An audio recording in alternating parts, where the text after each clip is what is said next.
Welcome to The Other Side, Mississippi Today's political podcast. I'm your host, Adam Ganishow. The Other Side lets you hear directly from the most connected players and observers across the spectrum of politics in Mississippi. From breaking news to political strategy to interviews with candidates and elected officials, we'll bring you facts, perspectives, and context that helps you cut through the noise and understand all sides of the story. I'm Jeff Pender, editor of the political team. I'm joined here today, I'm happy to announce, by the entire political team that's going to be covering the Mississippi legislature for the 2025 session that is about to begin on Tuesday. Whether we're ready for it or not. Whether we're ready for it or not, that usually happens. That was Taylor Vance, who you all know if you listen to this podcast. We have one relatively new person who we introduced on a recent podcast. We have Simeon Gates joining us. Good morning, Simeon. Morning. Simeon is going to be covering education issues pertaining to the legislature this year. She is a recent graduate of the University of Southern Mississippi, my alma mater to the top. Where she did some award-winning student journalism, and then she has served at Mississippi Today, previously as a general assignment reporter, but like I said, is joining the politics team to cover the legislature and focus on education.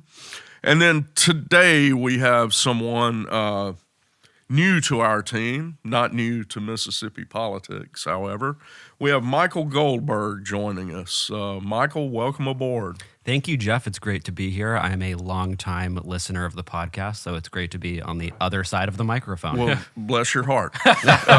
Anyway, Michael is joining us. Again, some of you may know him. He's not new to Mississippi politics. But Michael is joining us from the Associated Press, and for a while he covered Mississippi and quite often the legislature for the Associated Press. Michael is from Los Angeles. I think that's up near Pontotoc. Yeah, Pontotoc, Tupelo, that area. Right. Los Angeles, California, where he studied journalism at the University of Southern California. As I mentioned, he previously covered Mississippi for the Associated Press, and his reporting there on the Goon Squad, the infamous Goon Squad of the Rankin County Sheriff's Office. His reporting won a Report for America Local News Award for Investigative Journalism. He's coming to Mississippi today now from the AP's Minneapolis Bureau, where he covered law enforcement issues, and his reporting shedding light on police brutality, the Jackson water crisis, and a transnational human smuggling ring has drawn national attention and readership. But we are really happy to have Michael back in Mississippi and working for Mississippi Today. Thank you, Jeff. It is great to be here, and especially back in the warm weather. You noted I came from Minnesota, so if nothing else, I am very happy to be back in the heat and the humidity. And Right. I think you were telling us on the last few days you were there before you came back, you got stuck in a snowstorm. It was certainly an omen that I belong back in the warm weather. The heaviest snowfall of the year in Minnesota happened to occur on moving day, so made it down here in one piece. Good. So anyway, the gang's all here for once, and I can really tell you I'm happy about that. We're raring to go. We're staring down the barrel of what should be an interesting legislative session. Going to be a lot of big issues. Simeon, we discussed some of this before, but if you could. What are some of the bigger public education issues you think the legislature is going to be looking at this year?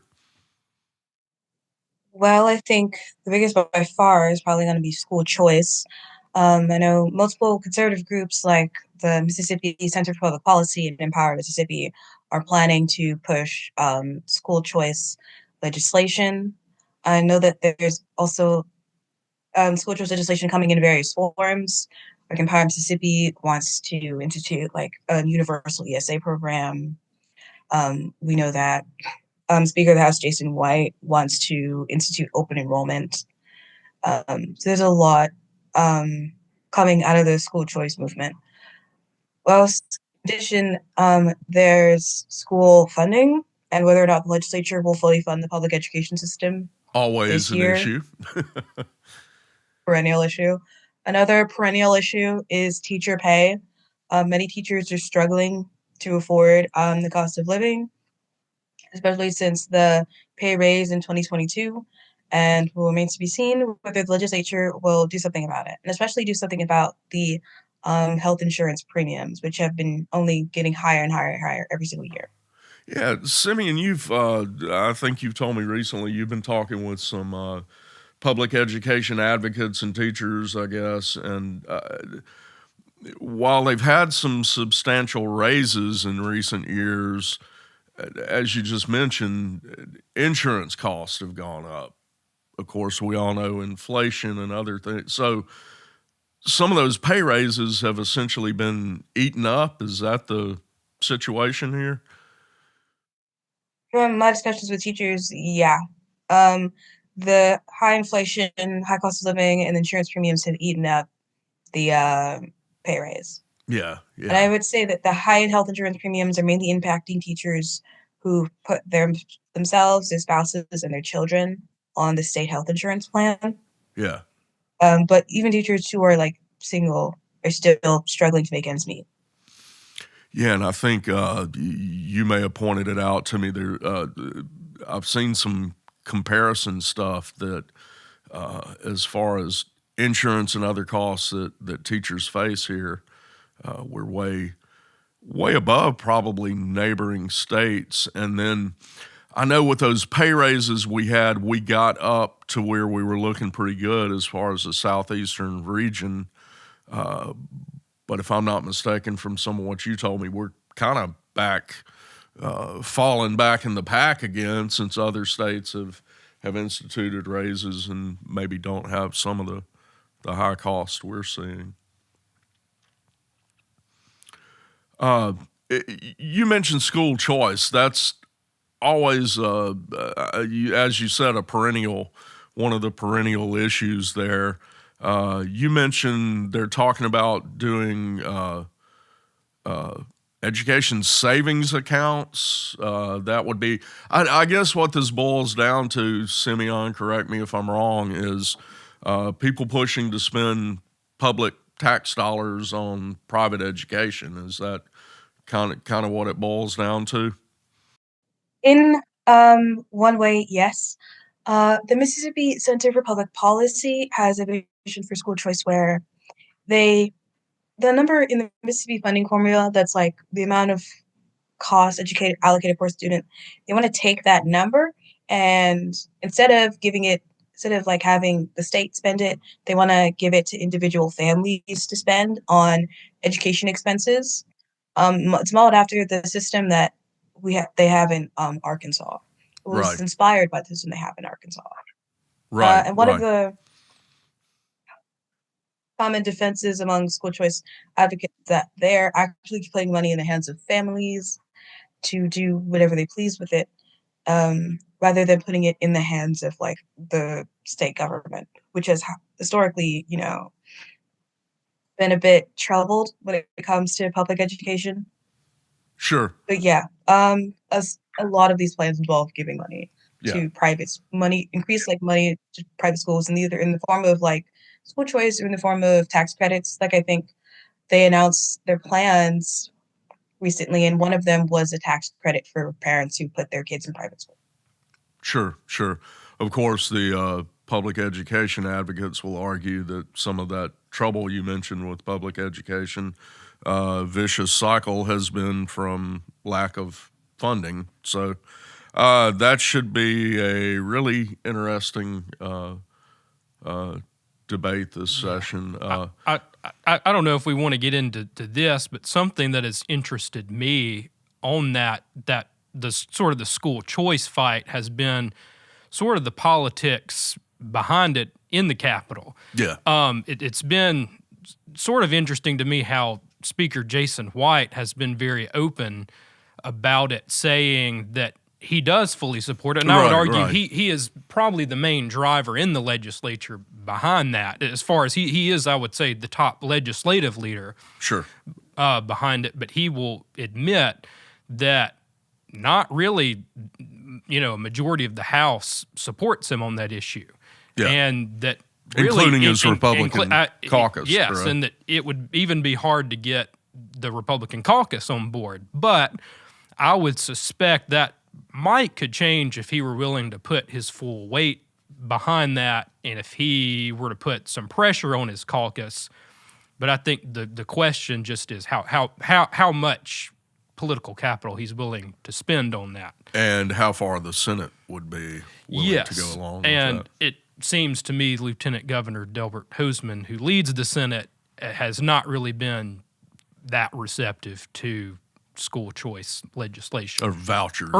Yes. Yeah. And that's been a point made, as Simeon mentioned, by the Mississippi Center for Public Policy.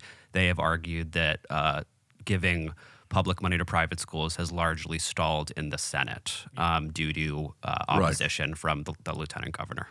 Yeah. So that should be an interesting battle. Yeah. Taylor, you recently had a really good article one can still read on MississippiToday.org, just kind of handicapping what some of the major issues are going to be. What are some of the other major issues? I think tax cuts, Medicaid expansion, are probably the two top issues. Speaking of perennial issues. Yeah, speaking of perennial issues. Last decade. We saw Medicaid expansion kind of, collapse at the tail end of the 2024 session. And, no one, it seems to be, really knows how it's going to go this year. The House, or, Speaker White is saying that they're going to continue to push it. I think it's just a question of how hard they're going to push it. Are they going to wait to see what the Senate sends them this year, since it was a tougher sell in the Senate last year? And then you have tax cuts, and it seems to me like the sort of the tax cut debate this year is very similar to what happened during the 2022 session, where you had then Speaker Gunn, Lieutenant Governor Hosemann, and Governor Reeves all sort of pitching different tax cut plans, and that sort of seems to be a little bit of what's happening this session. You have Speaker White is saying he wants to, reduce the grocery tax by half. He wants to completely eliminate or phase out, the income tax over time. And he wants to make sure that there is a reoccurring revenue stream or allocation for infrastructure, highway infrastructure. Yeah, we don't really know what that looks like, but he wants to make sure that there's a consistent recurring revenue stream. Yeah. Then you have Lieutenant Governor Hosemann, who is prioritizing or pushing for reducing the grocery tax, but he hasn't really said a whole lot about the income tax. Right. And then you have Governor Tate Reeves, who is prioritizing, eliminating the income tax, and he has generally sort of said, he supports pretty much all tax cut measures as long as it doesn't increase a tax, but he certainly has not been on the front lines calling for a reduction in the grocery tax. He's not really opposed to it, but his priority said he would sign any tax cut. Yes, right, but he's made it clear his priority is trimming or eliminating the income tax. So the question is can they find some type of compromise that will become law? Sure. Another question I have is, you're talking, we've already enacted major tax cuts that are still being phased in through, I want to say, the end of this year. I would leave a flat, I believe 4%. 4% on kind all of across the board income tax, one of the lowest in the nation.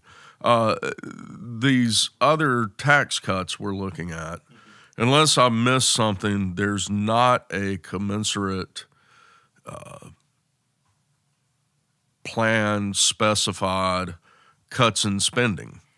So No, in fact, we're betting on the calm. We sort of have a little bit of the opposite. I mean, you have a lot of state agencies are requesting more money. Right. The legislature is going to have to address the public employees' retirement system in some shape, form, or fashion. Sure. Which I would believe that's going to require an injection of more money.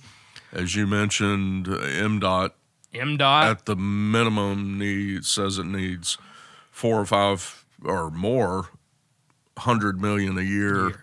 Sure. Just to maintain roadways they have. Sure. I mean, if the speaker wants school choice or vouchers, I mean, that comes with a pretty hefty price tag. Yeah. If they want to fully fund education, there's that. And then, while ultimately, most estimates say that Medicaid expansion wouldn't cost the state money, after it's all said and done. I would think that the state still has to put up a little bit of money to get the program off the ground.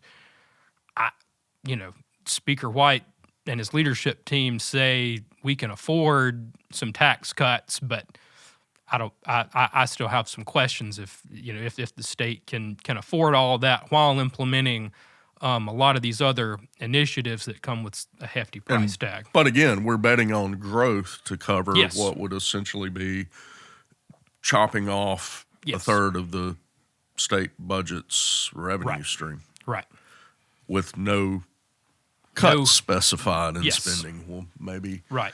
And no tax increases, other sorts of taxes. No swap or trade out there. So that, again, another interesting and continuing debate we're going to see.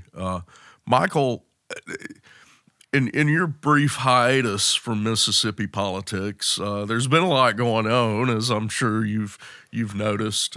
Certainly have. One thing we're seeing is the jockeying for higher office or offices in 2027 is already full tilt. That can kind of make a session interesting, right?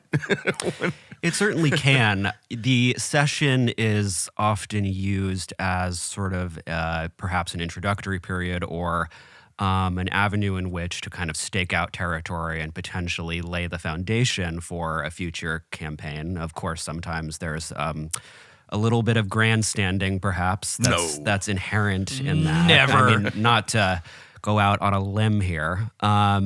But yeah, you have several candidates who, of course, or potential candidates, I should say, who can come out with sort of a series of bills that they might support, kind of push for an agenda. So we can talk about who those particular characters are if you want. But yes, I do expect that to be something to keep an eye on as far as the legislative and political dynamics unfold this session. There's an ancient curse that says, "May you live in interesting times." I think we're in interesting times, particularly with the legislature. Simeon, Michael, really good to have you guys on board with us, and I'm looking forward to all the stellar reporting we're going to see from you folks. Anything else anyone would like to add? I just wanted to add, there's a wide range of issues this session, so not to sort of hyper-focus on Medicaid expansion, but we are weeks away from the inauguration of President Trump for his second administration, and I think it'll be really interesting to see the debate over the work requirement unfold. That was, of course, the wedge issue last year with there being some uncertainty about the outcome of the presidential election should President Biden, would he have been reelected? There was a lot of uncertainty about whether he would approve a work requirement, which really loomed over the debate. So as we sort of move towards the second Trump administration and think how it might impact Mississippi in the near term, I think that's certainly one issue to keep an eye on. Will CMS under Trump approve the work requirement? How will that shape the debate for what will certainly be one of the most notable issues this session? Sure. And Simeon, from your standpoint, I'm sure a change in administration, the Trump administration, is probably going to have an impact on nationwide and in Mississippi on public education issues, wouldn't you suspect? The Mississippi Center for Public Policy has said that they believe that Trump's support for school choice would influence other Republicans nationwide, especially in Mississippi, Sure. to kind of fall in line and support school choice more full-fistedly.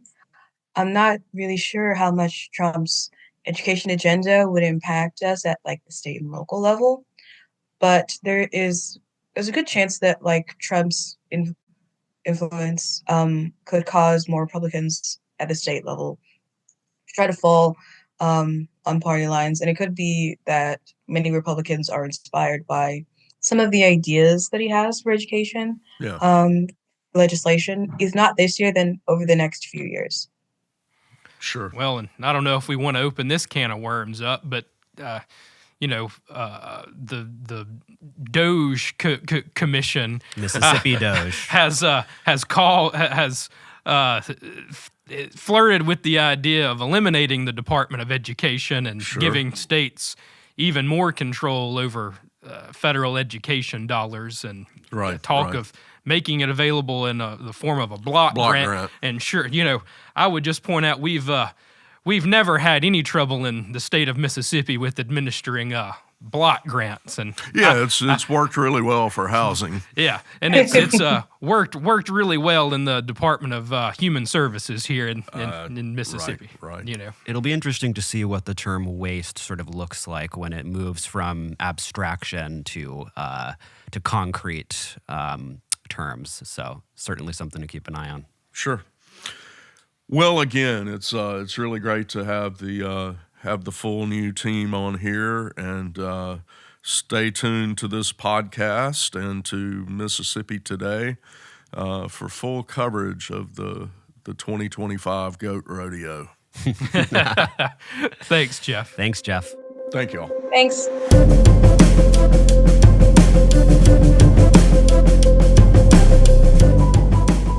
As we cover the biggest political stories in the state, you don't want to miss an episode of The Other Side.